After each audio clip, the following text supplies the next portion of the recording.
Beatles said it, all you need is love. We talk about it in life a whole lot, don't we?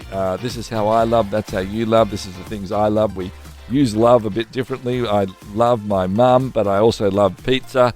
It means a whole lot of different things. We're going to talk today with Chris Cipollone about this idea of what does it really mean to love in our society right now? Especially if we look at it from that lens of a Jesus lens, a lens of what it means in the Bible to truly live out love. And I think it's a whole lot deeper than perhaps we might just see on our TV screens, in our movies, in our social media. There is a depth that goes far beyond that in what it means to truly live out love. We're going to get to this conversation right now. Please do rate, like, review, share this podcast with others because that's how we get out to more people. It's always free, but we just love sharing these stories. We hope to impact people as they head towards a better understanding of their life and ultimately change the world through each individual who grows that bit more. We'd love you to do that. All right, let's get on with this conversation with Chris. Chris Cipollone is my guest. Chris, did I get your surname correct then? You nailed it, Clayton. Oh, that is wonderful. I've often said I would be a terrible newsreader, so I'm not all, anyone who's listened to the program over the years has realised I'm not the best, so that's always a nice one that I got that right. Chris, before we start talking about the book, maybe give us a bit of the background. What's some of the work that you do and what led you to talk about this idea of what actually means to live out love? Yeah, thank you. Professionally, I was a teacher first, and then I retrained for the ministry, studied theology. More recently, I direct a non-profit called Life to the Full, which is a coordination of psychology, relationship counselling, and spiritual direction all together. So that's a very cool thing to be able to head up. In terms of what prompted me to write this book, it's a good question because, of course, you can write on anything, and so why this? I think early into my preaching career, probably about 3 or 4 years in, I was starting to have a bit of a complex around feeling as though I was preaching the same thing over and over again. And as a relatively young pastor thinking, man, how am I going to sustain this for the next 40 years? Is anybody going to be on to me? and the thing that I kept coming back to time and time again in preaching was this concept of love. And so it started actually as a personal insecurity around what I was doing in the pulpit. But it then turned into a curious investigation of, well, hang on a second, what if love actually was applicable to all parts of life? And I started testing that concept just in my own life in very ordinary, mundane ways. And that basically led to a conclusion that, yes, I think love is applicable to all of life, that then led to the writing of a book, and here we are. Yeah. It's one of those ones that on one hand, you go, well, the world over the last 10, 15 years talks about love all the time. Every movie is about it. Every song has been about it forever. In fact, we then expand that out to everyone has their own sort of theory on love and what love means and what it means to feel and express love. And I can express love in different ways. So there's one hand you go, well, everyone's talking about this. On the other hand, that's also what makes this possibly the scariest topic to go and write on because everybody has a different opinion on what this is as well. So you've certainly, as as I went through the book as well, I think you sort of acknowledge that as well, that there's various moments and opportunities that people can get confused and people perhaps even when they read it can miss someone's heart as they talk about it. For you, it was very much around the idea of what does it mean when we go to the Bible and when we try and understand what God is about, to say that, there's lines in the Bible that say God is love. You talk about what it does mean to do that. So when you first started this sort of conversation and you said, all right, so what's the big landscape? What's the big framework that I'm trying to put it around? How did you first start actually layering that up? Because you could have started almost anywhere. Right. Yeah, as I say in the book, to your point, we love love. It's a concept that's very sellable. And the irony is, if we don't have the same idea of what love is, there's this huge tension because it can actually lead to division and hurt and disagreement, which is so ironic because one person's brand of love will be different from someone else's. So then the process becomes, okay, as you said, what does the Bible say about love? God is love, what does that even mean? And so coming back to my own personal story of testing love, I just thought, what would love ask of me first and foremost? What would that actually look like? What picture do I have in my head? to quote that famous Beatles song, All You Need Is Love. What did they have in their head? What do I have in mine? What does God have in his? And how do they line up? And ultimately, who's going to have the final word on what love properly is? Yeah. How close? And I'm not sure exactly. Did you say it like this? So maybe it's a good question to ask. Maybe it's a bad question to ask. But when you sort of did that, how close did you realize your take on love was with what you were seeing in the Bible that you think God's take on love was? Yeah, that's a good question. I think initially I actually didn't know what I thought, which is coming back to that story, ironic given I was preaching on it. Again, I knew instinctively there was something good in it, and I knew that Jesus talked a lot about love. But it's a fascinating experiment to go, yeah, I'm all about love, but if I really pressed you, and ultimately I pressed myself, what do I actually think I'm talking about? That's a very hard thing to grasp. Often we'll give examples. It's romance, or it's supporting someone from the sidelines. We even talk about tough love. And those are all correct iterations, but they don't actually answer the question, well, what is it then? You can tell me what an example of it is, but what is the principle that ties all of those examples together is a very, very hard thing to bed down. So initially I didn't know. And in my process, I had to let my understanding of the Bible start to inform that answer for myself. Yeah. Now, obviously, we're going to cover off on some of the things. We can't cover off everything in the book. But let's talk about that. Where did you find yourself describing what love was? Yeah. Yeah, it's interesting. The Apostle John, who followed Jesus around for 3 years, wrote some parts of the Bible. He's described as the apostle whom Jesus loved. And he is the one who, to your point you quoted, wrote that God is love. Again, God is love. What does that even mean? That's still not a definition. But interestingly, in one of his letters, he really does, I think, bed it down the clearest that we have. He says, this is love. Not that we loved God, but that he loved us and laid his life down as an atoning sacrifice. Now, there's a lot of jargon in that statement. I think what he's saying is love involves sacrifice.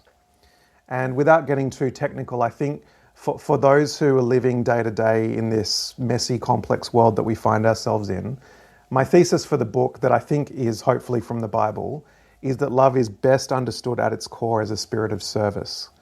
And so that's my big thesis for the book is, that's what I think God means by love. And I guess the implicit question for the reader is, well, does that align with what you think? And if you've never actually been able to define it for yourself, what do you think about that? Like, put that idea on the table, because if I'm honest, I think as a Christian, I know it's probably the right answer. But if I'm brutal about it, I feel a bit shortchanged by it sometimes. Because the idea of waking up every morning to serve, man, that grates against my natural tendencies all of the time. And so it's a hard framework in many ways. Yeah. You sort of expand this and you talk about a very short word. And I love when you talked about the word all, Yep. and this idea that this is a really incredible summary of that argument, like, that thesis of the fact that it's around service. Could you talk a bit to us about how that three-letter word all then played out and how you adapted that? I think that would be fascinating to hear from you. Yeah, I mean, really the crunch verse is Matthew 22, verse 40. A religious leader comes to Jesus and says, which is the greatest commandment? We know in the context that they're trying to trap him. It's not a genuine question that they're asking. He's just basically publicly shamed another religious group in the process. And so why is this question such a good question to entrap Jesus? Well, if he gives an answer, then they can say, well, you've chosen a favorite child from the law. You can't do that. But if he doesn't choose an answer, then he might be accused of not knowing the scriptures at all, and he's claiming to be the Son of God. So it feels a bit like he's damned if he does and damned if he doesn't. But he does give an answer, and he says there is a greatest command. It's to love the Lord your God with all your heart, all your soul, all your mind, all your strength. So he does. He engages with them. But at that point, we've got a bit of a tension, because they can say, well, what about the rest of it? Again, because they're trying to trap him. That's Matthew 22, 37 to 39. And I think if you ask most Christians, what's the greatest command, they'd be able to recite that. What they might struggle to recall is the next verse in verse 40, when Jesus says, to the point of your question, all the law and the prophets hang on these two commands. And so that was the statement that really, as I was going through this complex, self-conscious journey as a preacher, that made me think, oh, hang on a second, like that's a very powerful statement. Let's just pause on that, because he's not just giving a new command, and he's not even saying it's the greatest command because it's better than all the others. He's saying it's the greatest command because it is all the others. All the law and the prophets hang on these two commands. This is, I think, his vision statement for life and flourishing itself. And he says if you were to understand one thing that trickles down over everything else, this is it, and it is predicated, to your question, on the word all. Yeah.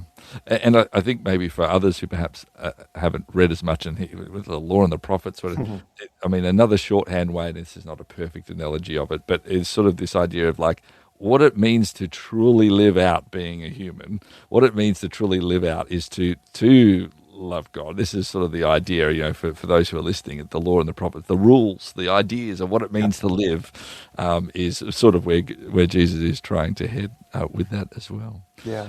My guest who has written this book, Here to Love, and we're going to get into some of the ones that are a little bit more touchy and just need a bit more grace as we step into what it means, and Chris certainly does that. Chris Cipollone has written this book, Here to Love. We're going to talk a bit more about what it means to love, the way to go about love, and how when we feel like maybe what I think doesn't match up with how you think, how do we show love in those moments? That's on the way next here on Towards Understanding. Share your brand, your event, your message across 90 Christian radio stations and major cities in Australia and New Zealand by sponsoring Towards Understanding, hosted by Clayton Bielen. More than 210,000 people tune into Towards Understanding each week, and with just one sponsorship, you'll reach this immense engaged audience. Find out more about this exciting and unique opportunity now on the sponsorship page at positivemedia.com.au. Chris, before we get into some more of the specifics that you put in the book, I did want to ask you, you talked in our first part of our conversation around this idea that says, sort of the thesis of the book is this idea that actually to truly love is to serve. And we talk about that in various ways where you can look back at the original text of what it might mean to love. And it is very much around this sort of laying ourselves down for the good of others. And how do we do that? From your perspective, how does that work with a relationship? And let me give you an example. My wife and I, we it's not always about how I serve her in how I love. Sometimes it's just being with her is actually the best thing that can be. I mean, sometimes she'd prefer me not around, but like there are those times that I've annoyed her. But other than that, sometimes it's fine to just be and be quiet. And there's a growth that occurs. There's an intimacy that comes as you sit in the car and drive for 30 minutes. You don't have to say anything, but you're somehow closer.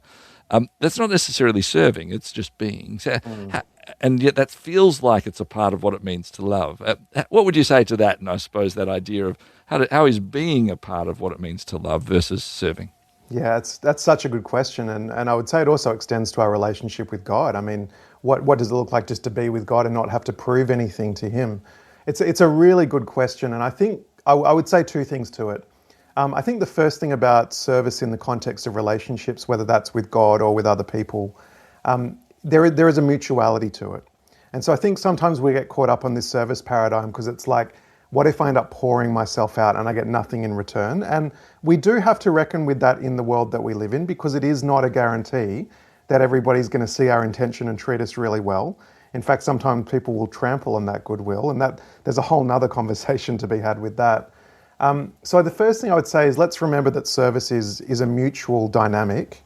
The second thing I would say is I think in order to be, to use your language, is a natural outpouring from serving. Like, to use your example, if you and your wife are not in a trusting, servant-hearted, ultimately loving relationship, then I would argue it's going to be very hard to be, at peace and in harmony and comfortable in one another's presence, if you like. So I totally agree with you. I think just being, and in fact, the Bible talks about being still with God.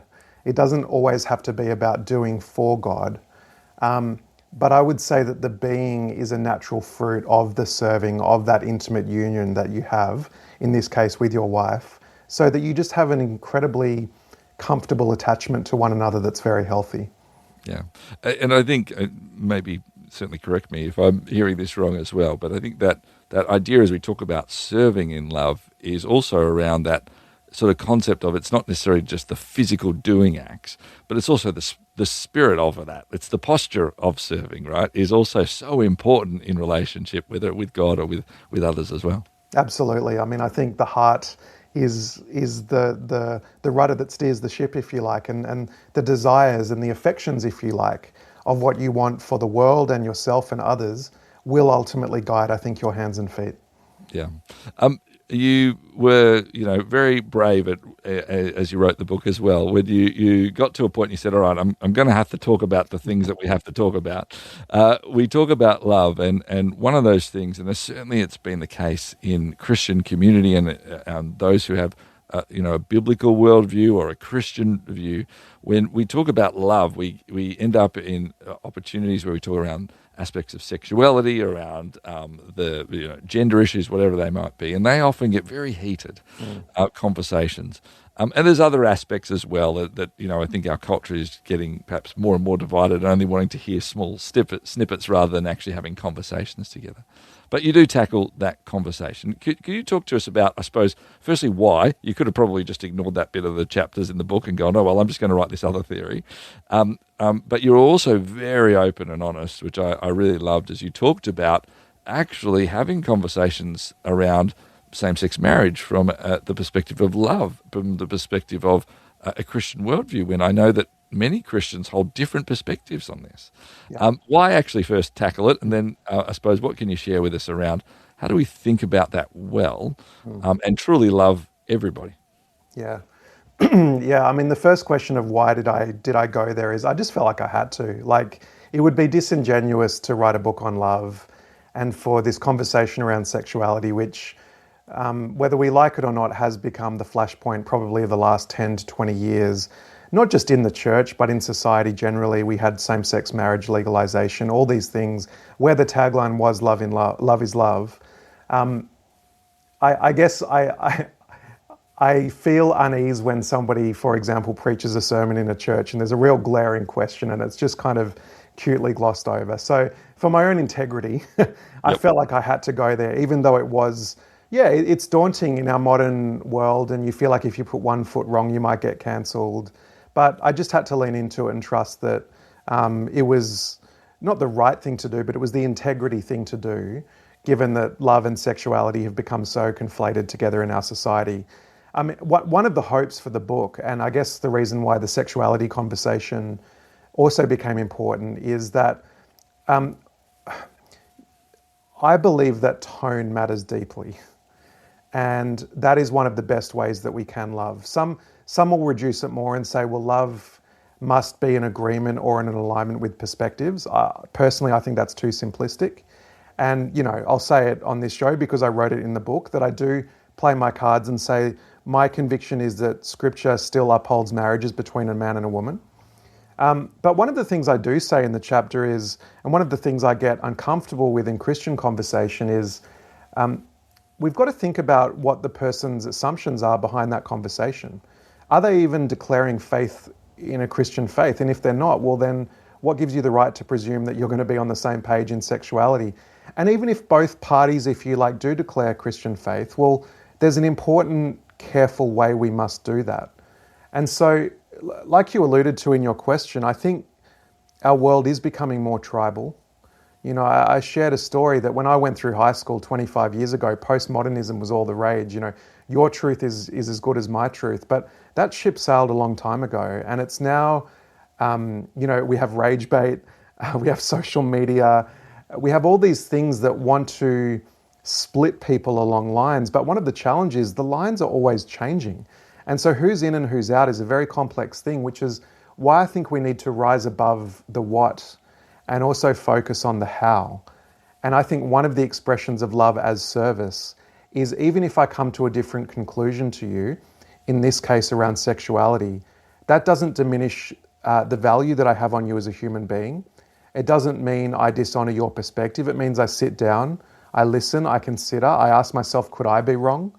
And I expect you to ask the same question of yourself. And even if we come to different conclusions, there is still respect and grace and an ability just to work around the edges of that and say, hey, that person's really well thought through like I am.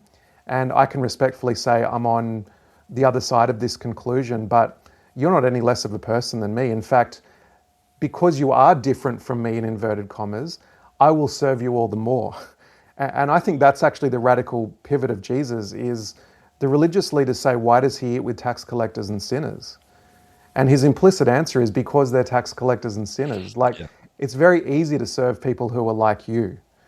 I would argue true service is often associating, empathizing, understanding people who are not like you. And that is one of the greatest tests of service that we have. Yeah.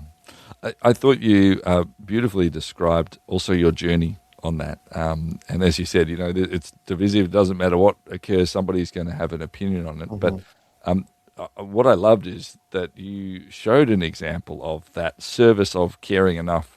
The amount of reading, the conversations, the various aspects you talked about. I looked at this and I looked at this and looked at this, and also understand that people may be on a different page to me at the end, but this is where I sit with that. And I think that was a beautiful way of showing, and I think that is something that certainly each and every person, doesn't matter where you sit on any topic, if we could have just a little more of actually being willing to sit and listen, willing to say, it's okay if we're not on the same page, even though I deeply desire maybe for this topic you'd be with me on this one, but it's okay. If we could approach people truly in that light, I think our whole world would be better off. Right. And I think certainly one of the encouragements I took from your conversations around that is, hey, wouldn't it be awesome if those who, profess a faith in Jesus would be the leaders of that, whereas often, sadly, perhaps on the wider community spectrum over the last 10, 15 years around our world, maybe those in the Christian faith have been not seen as the leaders in that, maybe perhaps at the rear, towards the rear of being willing to want to listen and hear. And I think that's an interesting aspect when we talk about what it means to love as well, is how do we listen well?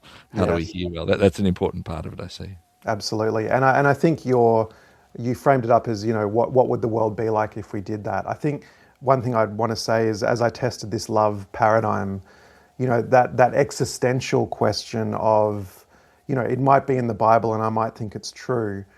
And can I play that reality out and test its wisdom? And as much as this love as service concept I understand is costly, and I've had to spend a lot of time with people in very inefficient ways trying to understand their perspective, and some of whom, it still didn't end with warmth, but it was worth it.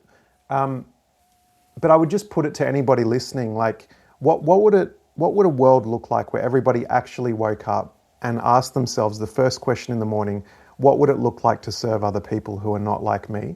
Now, of course, it's never going to happen, and that's why we wait for heaven.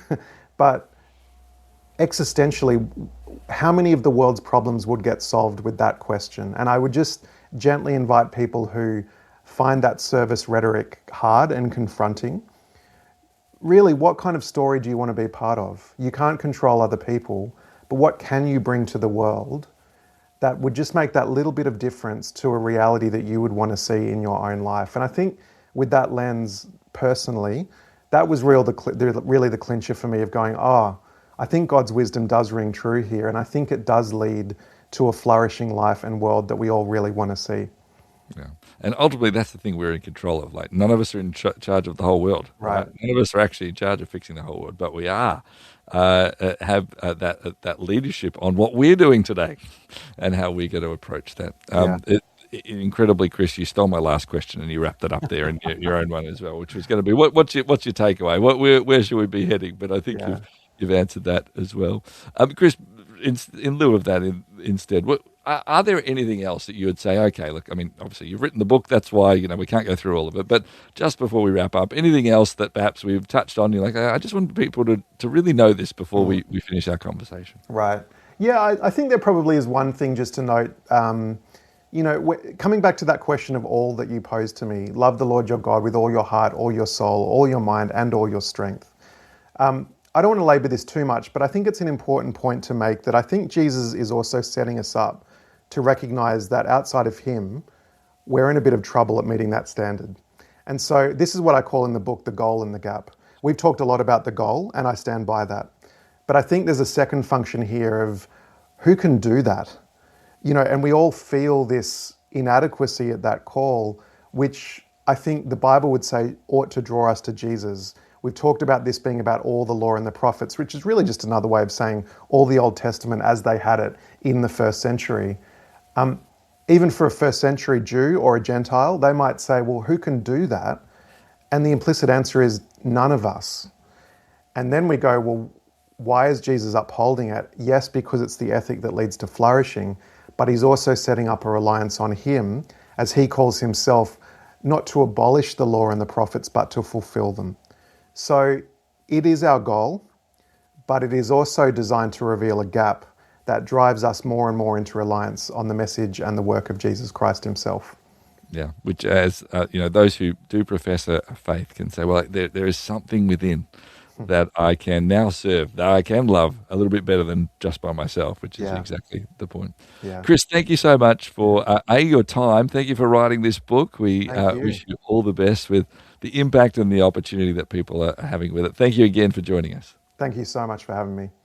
Chris Cipollone is my guest. He is the author of Here to Love on Towards Understanding.